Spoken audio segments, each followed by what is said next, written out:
Greetings, dear Pisces. Welcome to Tifa's Tarot, and here's your astrology report for the solar eclipse on August 12th, which is cycling in a 1.5-year journey of things that you need to get out of your life and focus more on what you need to introduce into your life, okay? So this particular solar eclipse in the sign of Leo is going to be affecting you in your 6th house. So this is what you are releasing, right? Your 6th house has to do with your daily routines, your health, your scheduling, your duties, right, so to speak. And so this could be you really putting a microscope under the work identity and things that are kind of draining you, or maybe health habits that you're like, I think I'm thinking a little bit more that this is not really helping me. I need to move away from this.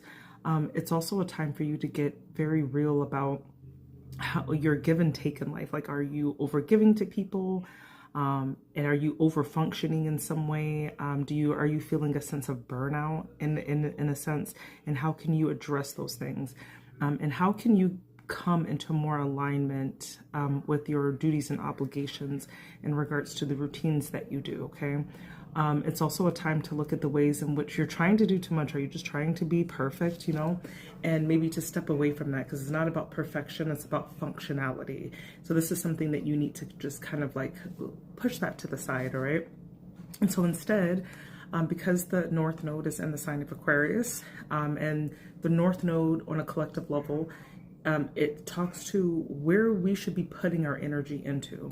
And so for you, I'm getting that the best case scenario for you would be, because the 12th house has to do with like your subconscious, healing, isolation, and matters of those natures. It's the mystical part of astrology. And this is a time where you should go a little bit towards really having some spiritual clarity about what you believe, and healing maybe like old emotional things or patterns that you have within yourself.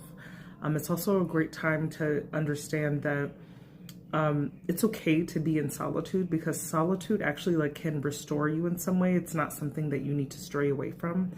And it's a great time to really like dive into any interest that you have with like meditation or anything that's of a therapy or like healing. Like you will do really well implementing some of those things into your life at this time, and really just like examining like why you do what you do. All right, so that's what I got for you, Pisces.